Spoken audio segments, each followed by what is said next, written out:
E o Filho de Deus, Jesus Cristo, o Senhor, disse: Eu sou o caminho, a verdade e a vida. Ninguém vem ao Pai a não ser por mim. Portanto, ide por todo o mundo, ensinando e pregando o Evangelho a cada uma pessoa nas partes mais remotas da terra. Em Contato, o Ministério de Ensino do Dr. Charles Stanley. A seguir em Contato, a fé vacilante.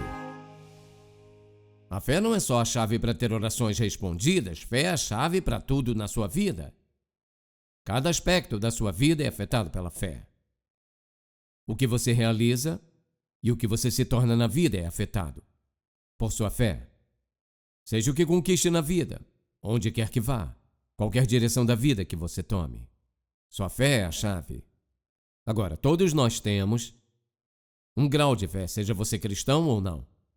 E muitas pessoas têm fé em coisas que realmente não deram certo e acabam se decepcionando.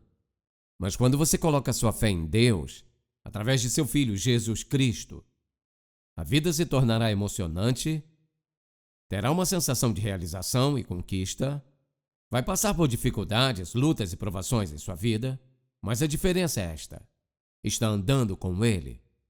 Você tem sua presença, seu poder, sua ajuda para te ajudar a passar por isso, seja o que for. E quando eu penso sobre como as pessoas olham para Deus e como olham para suas vidas e muitas vezes o deixam de fora totalmente e se perguntam por que as coisas estão como estão. Bem, o que é a fé em primeiro lugar? É simplesmente a plena convicção que você e eu temos, que Deus é quem Ele disse que é e fará o que prometeu fazer. É disso que se trata a nossa fé como cristão. Temos essa plena convicção de quem Ele disse que é e que Ele vai cumprir todas as suas promessas. E como um crente, não vai demorar para descobrir isso. Igualmente, não temos que temer e nos preocupar com nada. A Escritura, na verdade, Jesus no Sermão do Monte disse: Não estejais ansiosos por coisa alguma, mas Ele nos trouxe a confiar. E Paulo diz também em Filipenses que a paz de Deus nos guarnece, que a paz de Deus nos protege, quando andamos e vivemos pela fé e confiamos nele. Quer você ande com ansiedade, frustração, preocupação, ou pode andar pela fé, não pode ter os dois.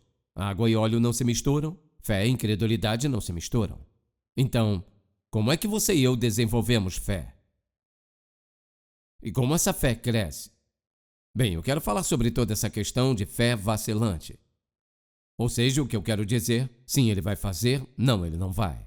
Acho que sim, não tenho certeza. Então, há muitas pessoas que simplesmente vacilam em sua fé durante toda a sua vida cristã e se perguntam por que Deus não faz mais em suas vidas. Você pode ser uma dessas pessoas.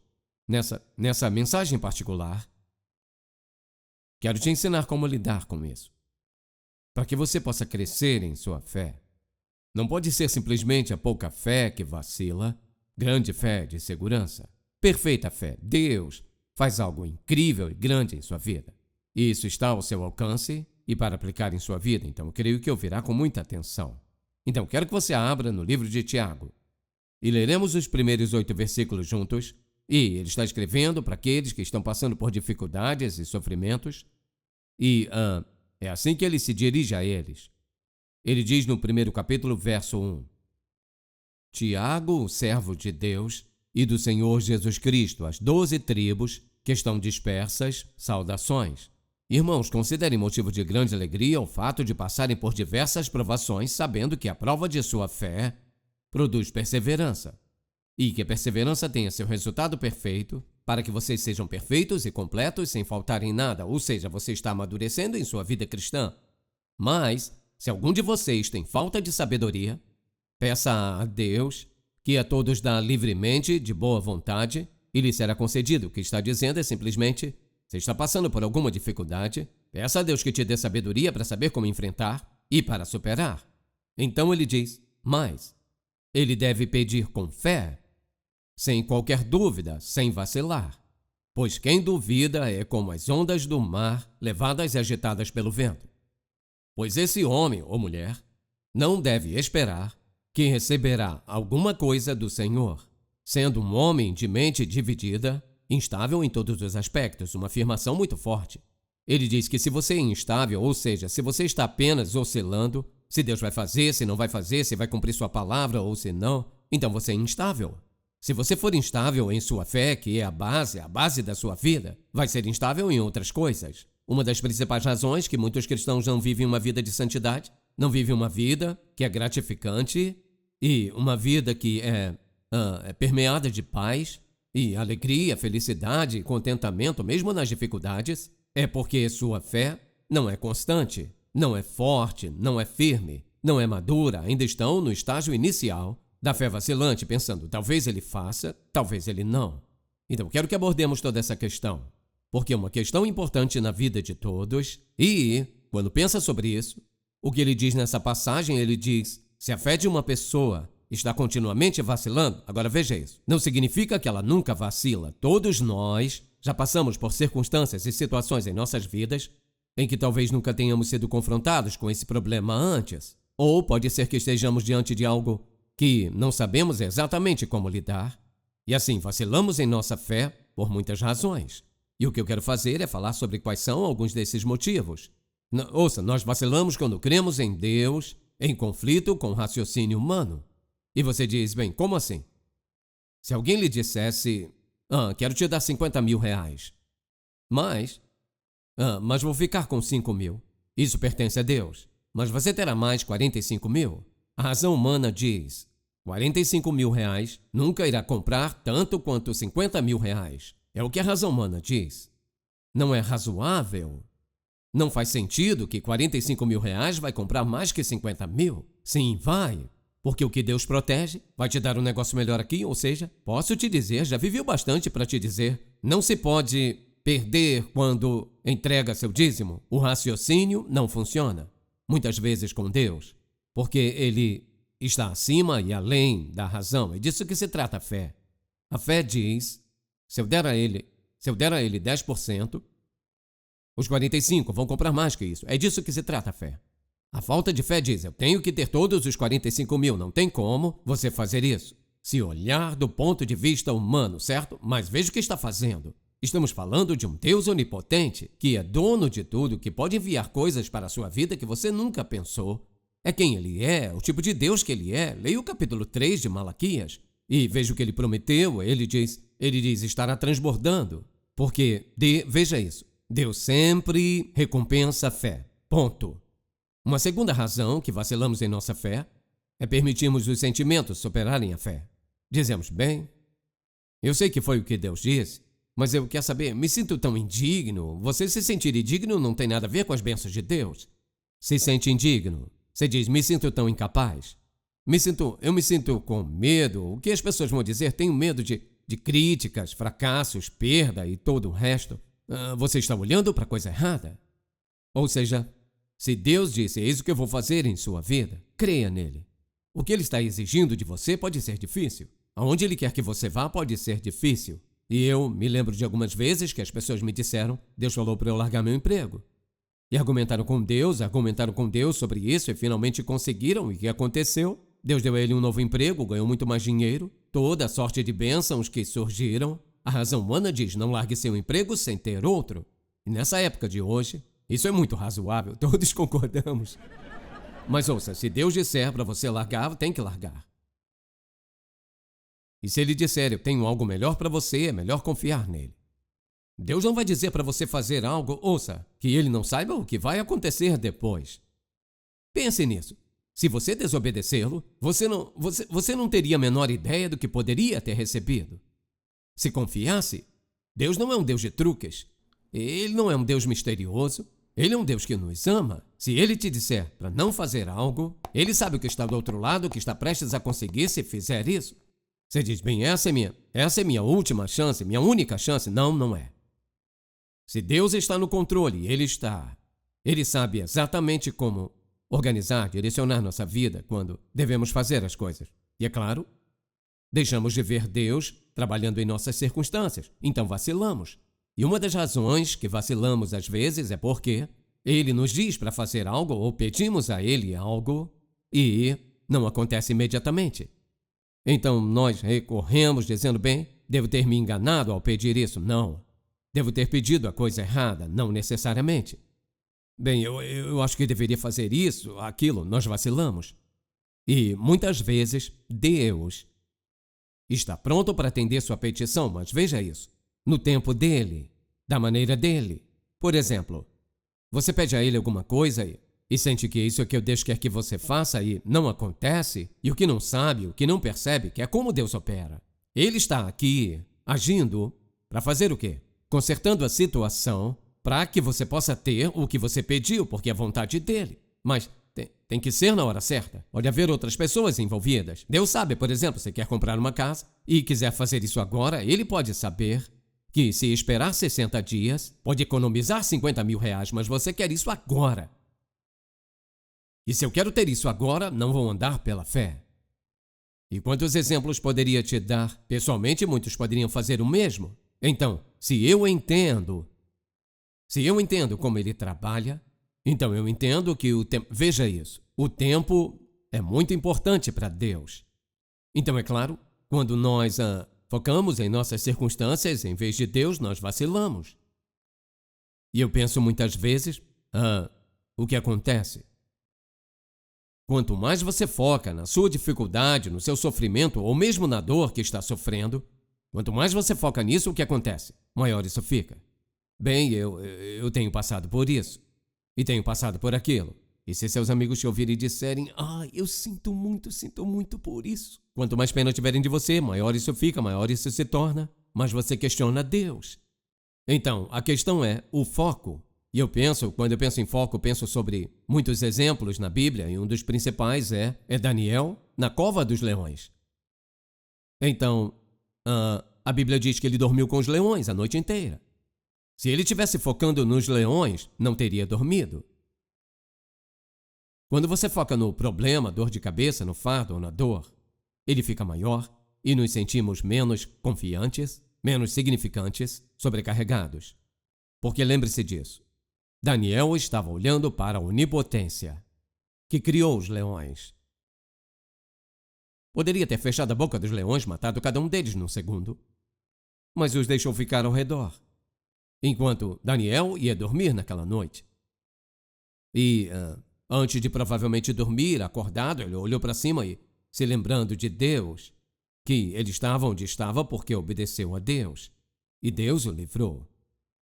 É onde seu foco está. E quando eu penso sobre fé, se pudesse pensar em qualquer outra palavra que me une à fé, é o foco.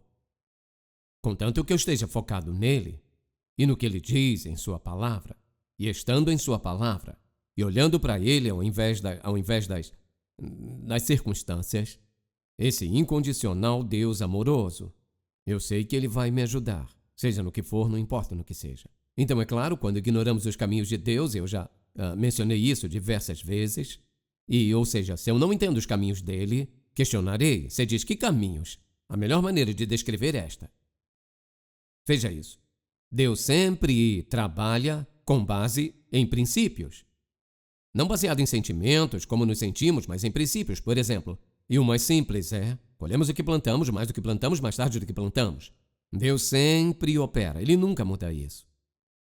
Então, por exemplo, um desses princípios é obedecer a Deus e deixar as consequências com ele, ou seja, vou fazer o que ele diz e deixar que ele cuide das consequências. Deus sempre age, por exemplo, um desses princípios diz que Deus age em favor daqueles que esperam nele. Então, se eu vou agir com base em princípios, então eu sei que estarei indo na direção certa, fazendo a coisa certa, porque Deus opera baseado em princípios. E essa é a razão porque podemos aprender como se relacionar com ele, porque se não entendo seus caminhos, então vou dizer, Deus, o que está fazendo? Está a ponto de fazer e ser quem ele diz que ele é. Então, você poderia encontrar qualquer problema, eu acredito, me dê um pouco de tempo, e eu poderia vir com um princípio e dizer, se obedecer esse princípio, veja o que acontece. Porque Deus quer que nós o obedeçamos. E ouça, deixar as consequências com ele. Vou te fazer uma pergunta. Existe alguma consequência da sua obediência que Deus não pode lidar? Certo? Nenhuma. Ele lida com cada uma. Bem, se eu obedecer e deixar as consequências para ele, eis o que acontece. Eu serei capaz de ter paz, sensação de alegria e confiança e segurança. Não faz diferença o que esteja acontecendo, porque ele está no controle e se estou obedecendo, ele está tomando conta. A única coisa que pode acontecer na sua vida é o que Deus permite. Se você é um filho de Deus, o que Ele permite, permite por uma razão. Então, é claro, uma outra razão é esta: culpa pelo seu passado ou pelo presente. Observe, quando está vivendo com culpa em sua vida, ou está vivendo com pecado em sua vida, você terá muita dificuldade em confiar em Deus, porque o pecado causa um curto-circuito no poder de Deus na vida de uma pessoa. E uma das razões que ele não responde aos pedidos de muitas pessoas é porque, de alguma forma, ignoram isso. Pensam que, de alguma forma, posso pecar um pouco aqui, pecar um pouco ali, pensar um pouco aqui, um pouco ali. E Deus, ele simplesmente vai ignorar tudo isso. Ele não ignora o pecado, porque o pecado é um destruidor. O pecado destrói, distorce o pensamento. Então, quando nós temos, por exemplo, digamos apenas que algo aconteceu lá atrás em sua vida e você nunca foi capaz de se perdoar. Veja isso. Eis o que está dizendo. Quando a Bíblia diz: se confessarmos os nossos pecados, Ele é fiel e justo, significa que Ele sempre o faz. Justo significa que Ele tem o direito, morreu por mim, para perdoar nossos pecados, nos purificar de toda injustiça. Essa é a lei de Deus, essa é sua promessa. Se eu confiar nele, eu vou aceitar o perdão e seguir em frente. Mas se eu não crer em sua promessa de perdão, eu fico com esse peso da falta de perdão, esse fardo, em mim continuamente. Então, o que eu estou dizendo é: Deus, eu sei o que você prometeu. Agora, preste atenção. Mas Deus, você mentiu. Chamaria Deus de mentiroso? Você chamou quando se recusou de receber o seu perdão e continua carregando a culpa e o pecado em sua vida que você pediu a Ele para perdoá-lo, purificá-lo, e você ainda o tem. O que você disse é: eu sei que é o que você disse, mas é mentira. Agora, se eu dissesse isso a você, você diria: está me chamando de mentiroso? Agora, nós não gostamos. Ouça, a própria ideia de chamar Deus de mentiroso é desagradável e difícil até para se dizer. Mas o que eu quero que você veja é que é a realidade. Ele diz: é isso que eu vou fazer. Você diz: não, não vai. Então chama de mentiroso. Quer ter um problema de verdade? Continue o chamando de mentiroso.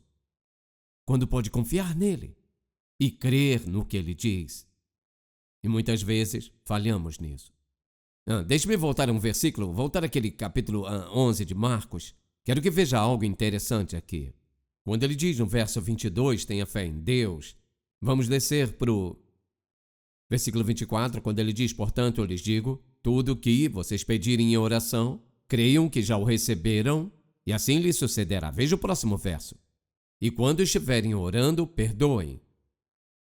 Se tiverem alguma coisa contra alguém, para que também o Pai Celestial, para que também lhes perdoe suas transgressões. Mas se vocês não perdoarem, também o seu Pai que está no céu não perdoará os seus pecados. Isso não quer dizer que se você pecar, não será mais salvo. Ele está falando sobre pecados diários, ou seja, se eu não confessar e lidar com isso, então o quê? Isso vai nos separar de Deus, e tenho que lidar com isso. Então, é interessante que ele tenha colocado esse versículo logo após falar de oração, porque ele sabe o que o pecado faz na vida de uma pessoa. Ele simplesmente cancela o que Deus deseja fazer. Então, a última coisa que eu vou mencionar é: quando ouvimos as mentiras de Satanás, o que acontece? Não vamos crer em Deus. Lembra do que ele disse a Eva? Ele disse: Eva, Eva, você não vai. Deus não quis dizer que você certamente morreria. Ele expressou isso de uma maneira que ela caiu nessa. Quando ouve as mentiras de Satanás e do diabo, você diz: o diabo fala com você. De onde você acha que tudo isso vem? De onde vem toda a luxúria e pecado, desobediência, ódio, animosidade, falta de perdão? Porque o diabo vai te dizer: veja, Deus entende como você se sente, veja o que fizeram com você, eles maltrataram você, Deus não espera que você os perdoe, basta seguir o seu caminho e não se preocupar. É a mentira do diabo, está cheio delas. E uma das razões que as pessoas não têm o que precisam, o motivo de não ter nenhuma paz, alegria em suas vidas é simplesmente eles estão ouvindo a voz errada e o diabo irá aprisioná-lo, tentando enganá-lo ou fazendo pensar que o que está dizendo é verdade. Agora, como corrigimos isso? Como podemos manter nossa fé firme, focada, não importa o que aconteça? Bem, há muitas coisas. Número 1, quando você começa a vacilar em sua fé, pare e pergunte a si mesmo essas perguntas. Perguntas muito importantes. Pare e se pergunte. Você se vê vacilante? Pensa que sabe o que Deus disse e não tem certeza? Então, ouça essas perguntas. Número 1. De onde essas dúvidas vêm? Primeira pergunta que deve fazer. E veja, quando faz a pergunta de onde vêm essas dúvidas, isso soa como Deus. É assim que Deus opera, é assim que Deus age. Então, muitas vezes vai dizer, Deus nunca faria isso. De acordo com as Escrituras, não é assim que Deus trabalha. Então, pergunte a si mesmo, de onde esses pensamentos vêm? Segundo, pergunte a si mesmo, Deus alguma vez falhou comigo no passado? E a resposta é, não, ele não falhou. Já falhou comigo no passado? Porque é que eu penso que vai falhar agora. E a terceira pergunta é, Deus não prometeu suprir todas as minhas necessidades? E você olha nas Escrituras, Filipenses capítulo 4, o que ele diz? Meu Deus suprirá todas as suas necessidades de acordo com suas riquezas na glória em Cristo Jesus. Se ele não, algo deve estar acontecendo, com a qual preciso lidar. A quarta pergunta é esta. Ele não me deu o Espírito Santo para me capacitar, para alcançar e fazer tudo o que me chamou para fazer, sim, ele fez. Bem, o que está acontecendo em minha vida é que estou vacilando em minha fé. Então, é claro, ele não prometeu estar comigo em todos os momentos. Aqui estou eu preocupado, pensando que estou passando por isso sozinho. Não prometeu estar comigo em todas as circunstâncias. Prometeu, ele disse, eu nunca te deixarei, nem te abandonarei em nenhuma circunstância. Então, se é verdade, eu sei que o que quer que esteja passando, posso confiar em Deus.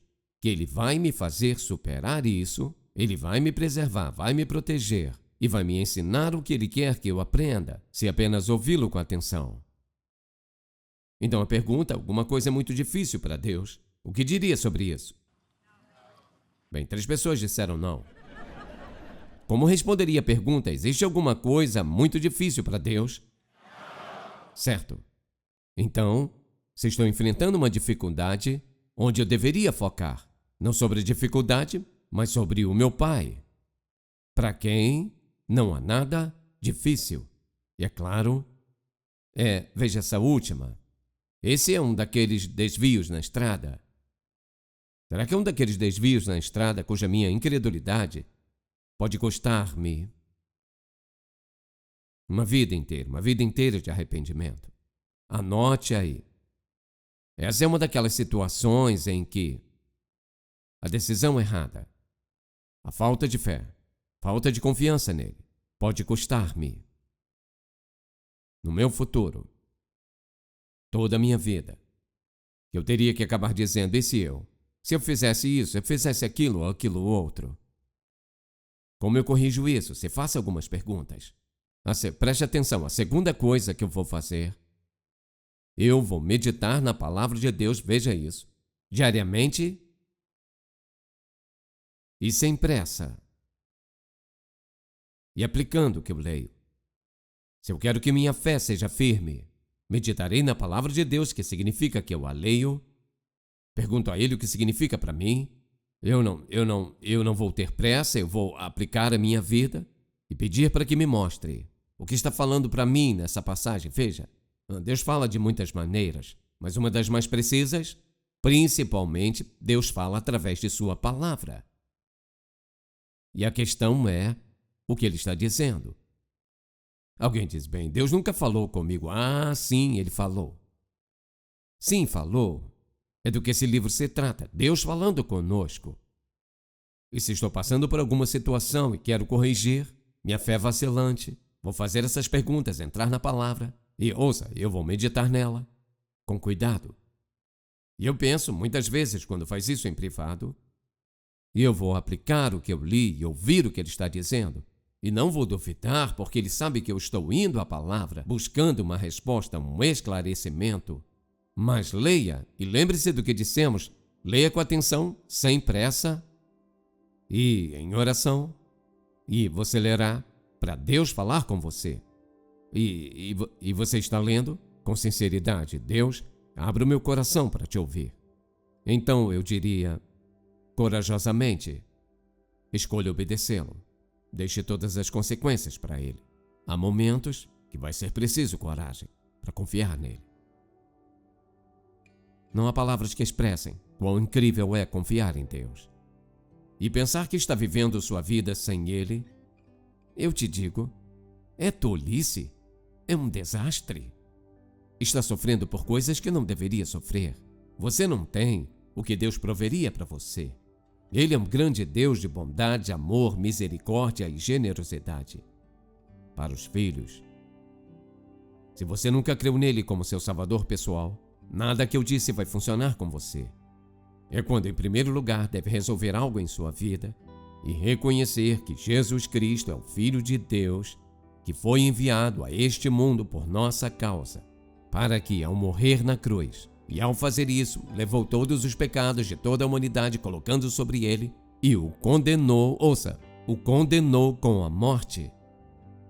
Que aqueles sem ele sofreriam um dia, mas ele sofreu isso somente por um período de tempo, por todos nós, quando está disposto a pedir a Deus que perdoe os seus pecados e dizer a ele que está confiando nele como salvador pessoal, não em sua bondade. Está crendo nele como salvador pessoal. Está crendo que ele pagou toda a sua dívida de pecado. Peça a ele que o perdoe, o receba como salvador, seu Senhor e Mestre. No momento que fizer isso, estará disposto a perdoá-lo e colocá-lo em um novo caminho. E o caminho que estou falando é o caminho no qual eu acabei de falar. É o caminho da fé. E será feliz e grato a Deus desde o primeiro dia que deu esse passo. É minha oração por você. Se você foi abençoado pelo programa de hoje, por favor, visite-nos em entouch.org.